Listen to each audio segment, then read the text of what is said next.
Hello friends, welcome to our channel. आज हम परमाणु संरचना एटॉमिक स्ट्रक्चर का मोस्ट 60 MCQ क्वेश्चन करने वाले हैं। तो आप लोग वीडियो को देखें और अपने प्रिपरेशन को ठीक से करें। तो आइए वीडियो की शुरुआत कर देते हैं। तो फ्रेंड्स, मैं आपको एक और इन्फॉर्मेशन बताना चाहता हूं कि आप लोग यदि हमारे टेलीग्राम चैनल से नहीं जुड़े हैं तो टेलीग्राम चैनल से जुड़ जाएंगे, जिसका लिंक हमारे चैनल के डिस्क्रिप्शन में दिया हुआ है। साथ ही साथ हमारे यूट्यूब वीडियो के प्लेलिस्ट में जाएंगे तो वहाँ पर सारे सब्जेक्ट का सीरियल बाय चैप्टर बाय सभी का MCQ दिया हुआ है। तो वहाँ से भी जाकर आप लोग अपने तैयारी को कर सकते हैं। तो आइए समय को व्यर्थ ना करते हुए और क्वेश्चन की शुरुआत करते हैं। तो पहला क्वेश्चन है, किसने कहा था कि परमाणु अविभाज्य है? तो किसने कहा था? तो यह सर्वप्रथम डाल्टन ने कहा था। तो इसका सही आंसर ऑप्शन बी हो जाएगा। डाल्टन ने ही कहा था कि किसी भी पदार्थ को यदि हम टुकड़ा टुकड़ा करते हैं तो एक अवस्था ऐसा आएगा जिसको उसे हम ब्रेक नहीं कर सकते, उसको और ज़्यादा हम नहीं तोड़ सकते हैं। उसी को उन्होंने क्या नाम दे दिया? तो परमाणु नाम दे दिया। तो इसका सही आंसर ऑप्शन बी हो जाएगा। आइए नेक्स्ट क्वेश्चन की शुरुआत करते हैं, देखते हैं। परमाणु अविभाज्य है और यह अपरमाणु के कणों से मिलकर बना है। तो परमाणु अविभाज्य और यह कितने अपरमाणु कणों से मिलकर बना है? तो यह 3 अपरमाणु कणों से मिलकर बना है। कौन कौन सा? प्रोटॉन हो गया, न्यूट्रॉन हो गया और इलेक्ट्रॉन हो गया। ये 3 कणों से मिलकर क्या बना है? परमाणु बना है। तो इसका सही आंसर ऑप्शन बी हो जाएगा। नेक्स्ट क्वेश्चन, इलेक्ट्रॉन की खोज किसने किया था? तो इलेक्ट्रॉन की खोज किसने किया था? तो जे थॉमसन ने किया था। ऑप्शन सी इसका सही आंसर हो जाएगा। आइए नेक्स्ट क्वेश्चन देखते हैं।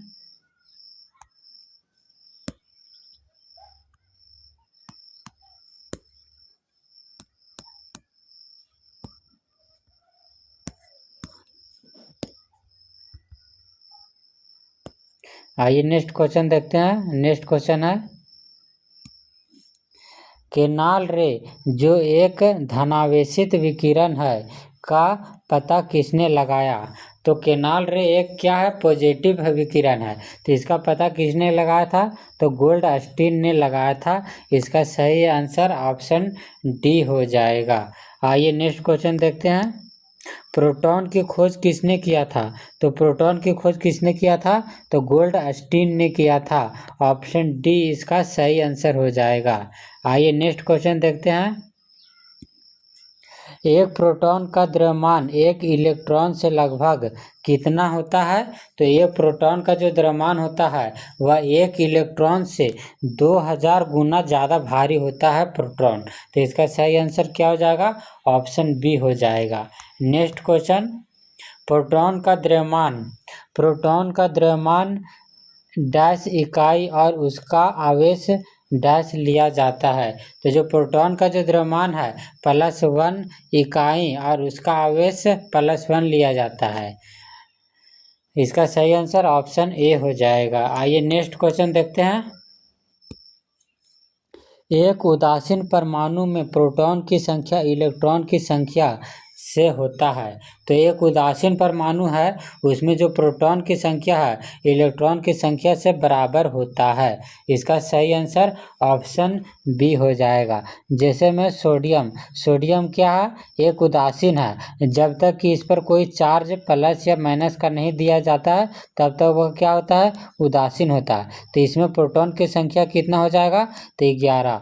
और इलेक्ट्रॉन की भी संख्या कितना हो जाएगा? 11 हो जाएगा। लेकिन यदि हम इसका बात किया जाए तो इसमें हम देखते हैं कि एक इलेक्ट्रॉन यह डोनेट कर चुका है। तो इसमें इलेक्ट्रॉन की संख्या इसमें कितना हो जाएगा? 10। लेकिन प्रोटॉन की संख्या कितना रहेगा? 11 ही रहेगा। तो इस प्रकार जो एक उदासीन परमाणु होता है उसमें प्रोटॉन और इलेक्ट्रॉन दोनों ही बराबर होते हैं। तो इसका सही आंसर ऑप्शन सी हो जाएगा। आइए नेक्स्ट क्वेश्चन देखते हैं।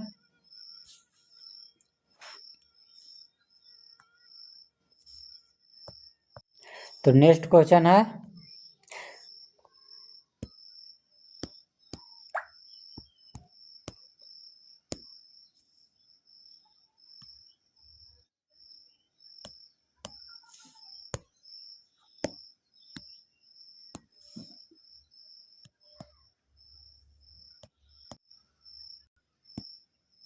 तो नेक्स्ट क्वेश्चन है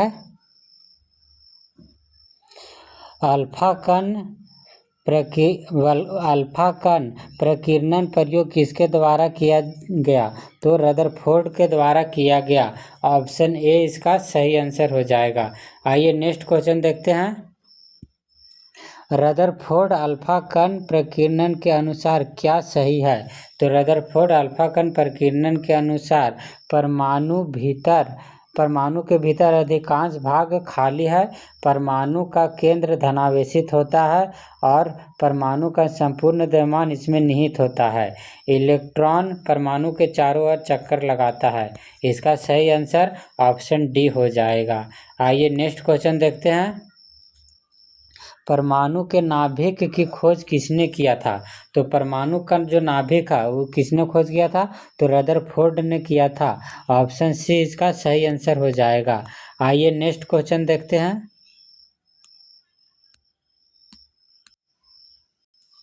नील्स बोर के अनुसार क्या सही नहीं है? तो जो नील्स बोर के अनुसार क्या सही नहीं है? तो इलेक्ट्रॉन केवल कुछ निश्चित कक्षाओं में ही चक्कर लगाते हैं जिन्हें इलेक्ट्रॉन में विभक्त किया जाता है। तो ये तो सही है नील्स बोर के अनुसार। जब इलेक्ट्रॉन इस विभक्त कक्षा में घूमता है तब इसकी ऊर्जा विकिरण नहीं होता है। ये भी सही है। विभक्त कक्षा जो ऊर्जा स्तर भी कहते हैं, ये भी सही है। तो इनमें से कोई नहीं है, इसका सही आंसर हो जाएगा। आइए नेक्स्ट क्वेश्चन देखते हैं। जेम्स चैडविक ने किसी खोज की? जेम्स चैडविक ने किसे खोज किया था? तो न्यूट्रॉन की खोज किसने किया था? तो जेम्स चैडविक ने किया था। ऑप्शन बी इसका सही आंसर हो जाएगा। Next question.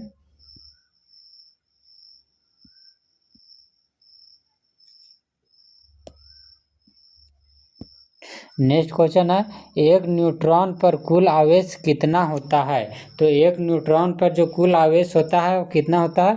तो वह 0 होता है। ऑप्शन ए इसका सही आंसर हो जाएगा।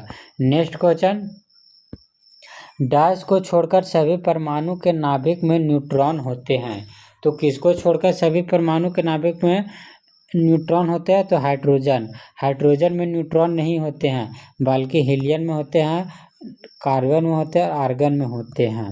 हाइड्रोजन में क्यों नहीं होते पर न्यूट्रॉन? क्योंकि इसका जो एटॉमिक नंबर ही है 1 होता है। तो प्रोटॉन की संख्या ही 1 हो गया, तो न्यूट्रॉन की संख्या तो कुछ बचा नहीं, इसलिए इसमें नहीं होता है। ऑप्शन डी इसका सही आंसर हो गया। आइए नेक्स्ट क्वेश्चन देखते हैं।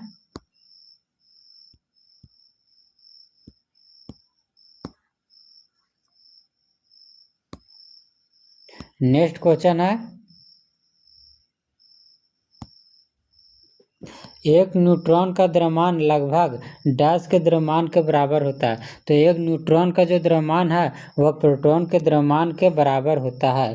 ऑप्शन बी इसका सही आंसर हो जाएगा। आइए नेक्स्ट क्वेश्चन देखते हैं। परमाणु के नाभिक में उपस्थित होता है। तो परमाणु के नाभिक में क्या क्या होता है? न्यूट्रॉन होता है और प्रोटॉन होता है, जबकि इलेक्ट्रॉन परमाणु के बाहरी कक्षा में चक्कर लगाता रहता है। तो नाभिक में क्या क्या हो गया? न्यूट्रॉन और प्रोटॉन। ऑप्शन सी इसका सही आंसर हो जाएगा। आइए नेक्स्ट क्वेश्चन देखते हैं। नाभिक में उपस्थित प्रोटॉन और न्यूट्रॉन के द्रव्यमान के योग को क्या कहते हैं? तो प्रोटॉन और न्यूट्रॉन के द्रव्यमान के योग को क्या कहते हैं? तो परमाणु द्रव्यमान कहते हैं। ऑप्शन सी इसका सही आंसर हो जाएगा। आइए नेक्स्ट क्वेश्चन देखते हैं। नेक्स्ट क्वेश्चन है नाभिक में उपस्थित प्रोटॉन और न्यूट्रॉन के संख्या के योग को क्या कहते हैं?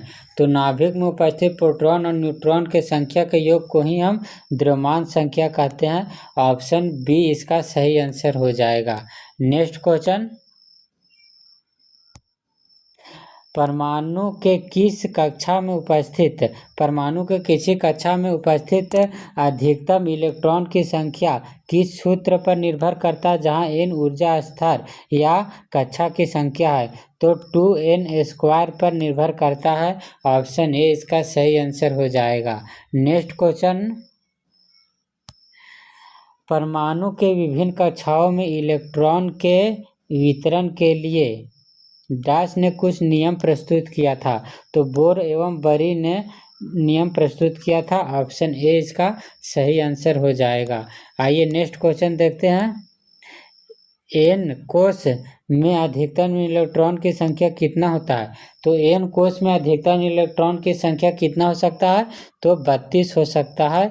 ऑप्शन डी इसका सही आंसर हो जाएगा। आइए नेक्स्ट क्वेश्चन देखते हैं। सबसे बाहरी कोश में इलेक्ट्रॉन की अधिकतम संख्या हो सकती है। तो सबसे जो बाहरी कोश है उसमें इलेक्ट्रॉन की जो अधिकतम संख्या वह 8 हो सकती है। ऑप्शन सी इसका सही आंसर हो जाएगा। आइए नेक्स्ट क्वेश्चन देखते हैं। नेक्स्ट क्वेश्चन है, अगर किसी परमाणु का के और एल कोश भरा है तो उस परमाणु में इलेक्ट्रॉनों की संख्या हो सकती है। तो के और एल दोनों कोश भरा तो इसमें इलेक्ट्रॉन की संख्या कितना हो सकता है?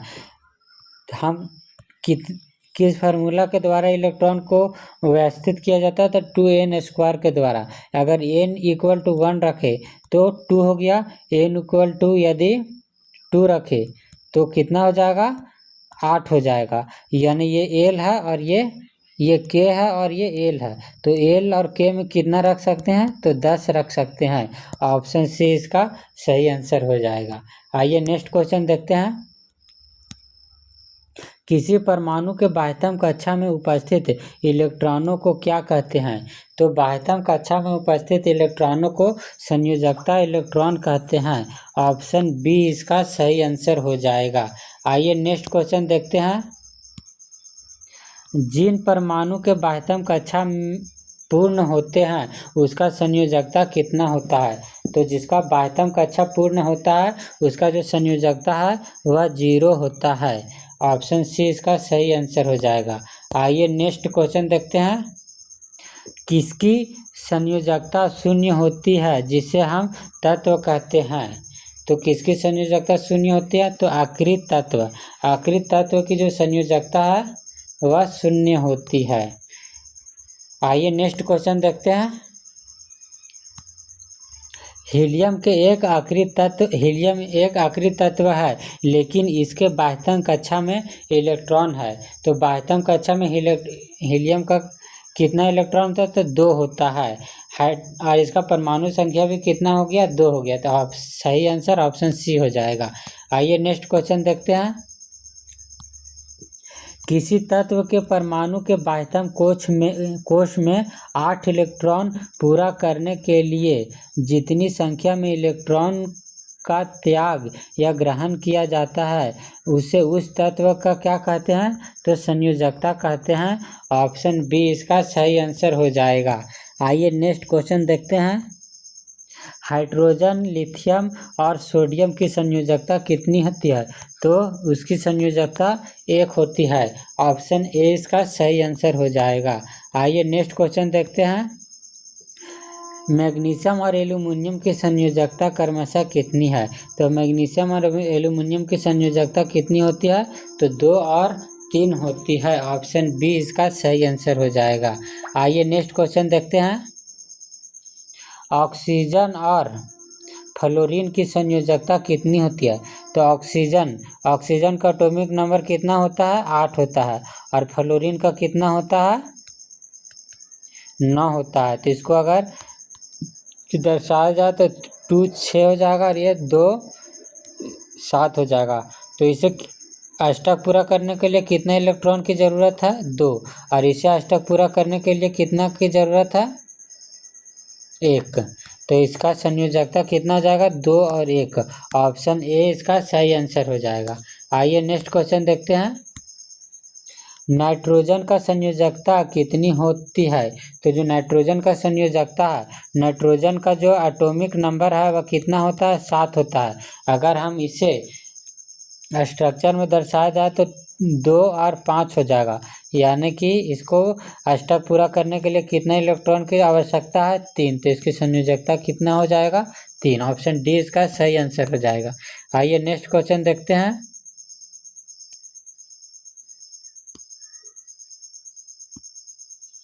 किसी तत्व के परमाणु संख्या वही होती है जितनी उस तत्व की परमाणु के नाभिक में प्रोटॉन की संख्या होती है। प्रोटॉन की संख्या इक्वल टू परमाणु संख्या होती है। ऑप्शन सी इसका सही आंसर हो जाएगा। आइए नेक्स्ट क्वेश्चन देखते हैं। निम्न में से किसे हम न्यूक्लियोल कहते हैं? तो न्यूक्लियोल किसको कहते हैं? प्रोटॉन और न्यूट्रॉन को हम न्यूक्लियोल भी कहते हैं। ऑप्शन डी इसका सही आंसर हो जाएगा। आइए नेक्स्ट क्वेश्चन देखते हैं।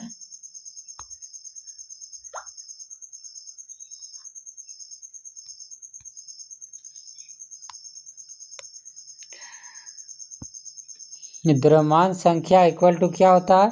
प्रोटॉन की संख्या और न्यूट्रॉन की संख्या। इसे हम क्या कहते हैं? द्रव्यमान संख्या कहते हैं। ऑप्शन ए इसका सही आंसर हो जाएगा।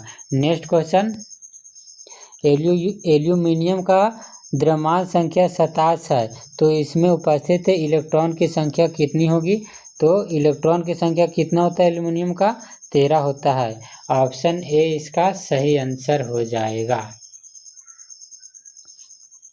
Next question.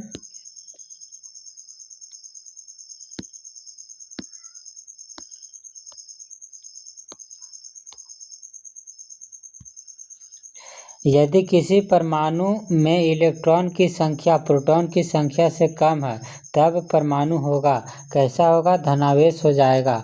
ऑप्शन ए इसका सही आंसर है। आइए नेक्स्ट क्वेश्चन देखते हैं।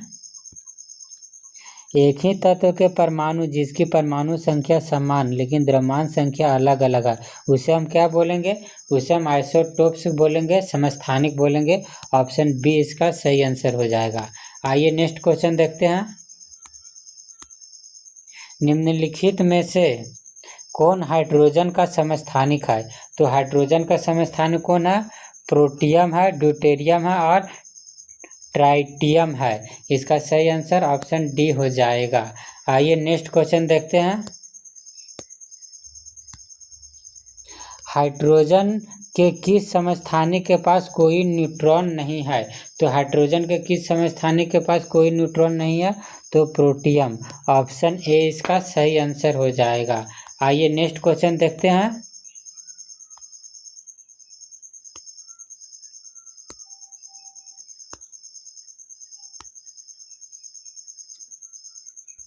इसका नेक्स्ट क्वेश्चन है।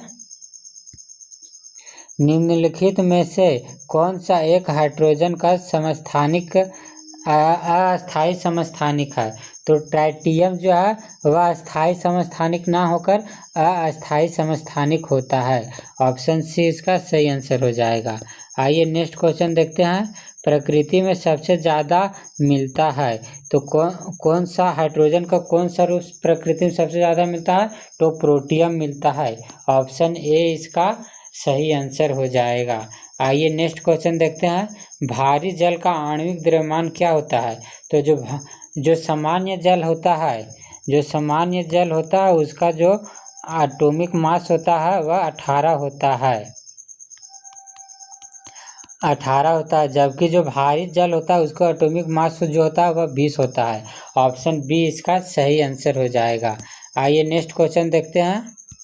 नेक्स्ट क्वेश्चन है। समस्थानिकों के रासायनिक गुण डैश और भौतिक गुण डैश होते हैं। जो रासायनिक गुण है समस्थानिक का उसका तो समान होता है, लेकिन जो भौतिक गुण है वह भिन्न होता है। ऑप्शन ए इसका सही आंसर हो जाएगा। आइए नेक्स्ट क्वेश्चन देखते हैं। नेक्स्ट क्वेश्चन है।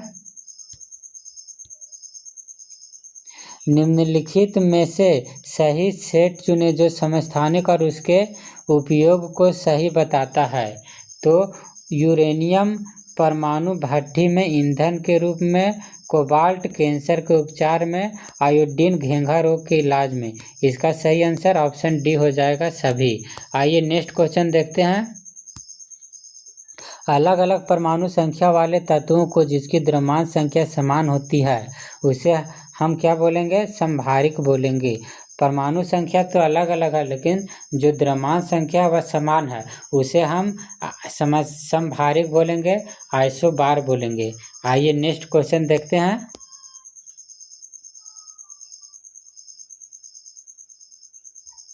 नेक्स्ट क्वेश्चन है। डैश ने प्रस्तुत किया था कि इलेक्ट्रॉन धनात्मक गोले में धसे होता है। तो किसने प्रस्तुत किया था कि जो इलेक्ट्रॉन है वह धनात्मक गोले में धसा होता है? तो वह थॉमसन ने किया था। ऑप्शन डी इसका सही आंसर हो जाएगा।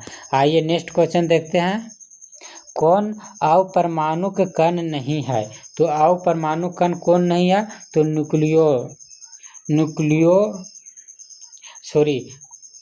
एंटी न्यूट्रिनो जो है वह अपरमाणु कण नहीं है। ऑप्शन डी इसका सही आंसर हो जाएगा। आइए नेक्स्ट क्वेश्चन देखते हैं। तत्वों को उसके डैश के आधार पर परिभाषित किया जाता है। तो परमाणु संख्या के आधार पर उसे परिभाषित किया जा सकता है। ऑप्शन ए इसका सही आंसर हो जाएगा। आइए नेक्स्ट क्वेश्चन देखते हैं। सोडियम Na+ में कुल इलेक्ट्रॉन और प्रोटॉनों की संख्या कितनी होती है? तो Na+ की अगर हम बात किया जाए तो प्लस का मतलब क्या होगा कि यह एक इलेक्ट्रॉन है वह डोनेट कर चुका है, वह किसी को दे चुका है। तो इसके पास इलेक्ट्रॉन अब कितना बचा? सोडियम के पास जो इलेक्ट्रॉन होता है वह 11 होता है, लेकिन वह एक इलेक्ट्रॉन तो किसी को दे चुका है। तो अब उसके पास कितना इलेक्ट्रॉन बचा? तो अब उसके पास 10 इलेक्ट्रॉन बचा। लेकिन अगर प्रोटॉन की बात किया जाए तो प्रोटॉन जो होता है वह परमाणु संख्या के ही बराबर होता है। तो सोडियम का जो परमाणु संख्या होता है वह कितना होता है? तो 11 होता है। तो प्रोटॉन की भी संख्या कितना हो जाएगा? 11 हो जाएगा। तो इसका सही आंसर क्या हो जाएगा? इलेक्ट्रॉन 10 और प्रोटॉन 11। 10 और 11 ऑप्शन सी इसका सही आंसर हो जाएगा। आइए नेक्स्ट क्वेश्चन देखते हैं। ऑक्सीजन में कुल इलेक्ट्रॉन और प्रोटॉन की संख्या क्रमशः होती है। तो ऑक्सीजन जो होता है उसमें इलेक्ट्रॉन तो 10 होता है, लेकिन जो प्रोटॉन होता है वह 8 होता है। इसका सही आंसर क्या होगा? ऑप्शन ए हो जाएगा। आइए नेक्स्ट क्वेश्चन देखते हैं। तत्व X में कुल न्यूट्रॉनों की संख्या कितनी है? अगर हम X में बात किया जाए न्यूट्रॉनों की संख्या, तो ये जो ऊपर में जो सिंबल दिखाता है वह क्या दिखाता है? वह एटॉमिक मास का दिखाता है। और जो नीचे का जो है वह इलेक्ट्रॉन की संख्या यानी कि परमाणु संख्या या प्रोटॉन की संख्या के दर्शाता है। तो यदि हम न्यूट्रॉन की संख्या निकालना चाहें तो न्यूट्रॉन की संख्या क्या हो जाएगा? एटॉमिक मास में हम क्या घटा देंगे? प्रोटॉन की संख्या। तो हमारा न्यूट्रॉन की संख्या निकल जाएगा। तो एटॉमिक मास कितना हो गया? 18 और प्रोटॉन की संख्या कितना हो गया? 8। अगर घटाएंगे तो कितना हो जाएगा? 10। यानी न्यूट्रॉन की संख्या कितना हो गया? 10 हो जाएगा। ऑप्शन बी इसका सही आंसर हो गया। आइए नेक्स्ट क्वेश्चन देखते हैं। रदरफोर्ड का अल्फा कण प्रकीर्णन किसकी खोज के लिए उत्तरदायी है? तो रदरफोर्ड का जो अल्फा कण प्रकीर्णन है वह परमाणु के केंद्रक के खोज के लिए उत्तरदायी है। ऑप्शन ए इसका सही आंसर हो जाएगा। आइए नेक्स्ट क्वेश्चन देखते हैं। एक तत्व के समस्थानिक में होते हैं। तो एक तत्व के समस्थानिक में न्यूट्रॉन की अलग अलग संख्या होती है। ऑप्शन सी इसका सही आंसर हो जाएगा। आइए नेक्स्ट क्वेश्चन देखते हैं। क्लोरीन आयन में संयोजकता इलेक्ट्रॉन की संख्या होती है। तो जो क्लोरीन आयन है उसमें संयोजी इलेक्ट्रॉन की संख्या कितनी होती है? तो क्लोरीन का एटॉमिक नंबर जो होता है वह 17 होता है। तो 2 हो गया, 8 हो गया एंड 7 हो गया। लेकिन हम Cl- की बात कर रहे हैं। तो Cl- में क्या हो गया कि एक इलेक्ट्रॉन किसी से वह ले चुका है, किसी से उधार ले चुका है। तो कितना हो जाएगा?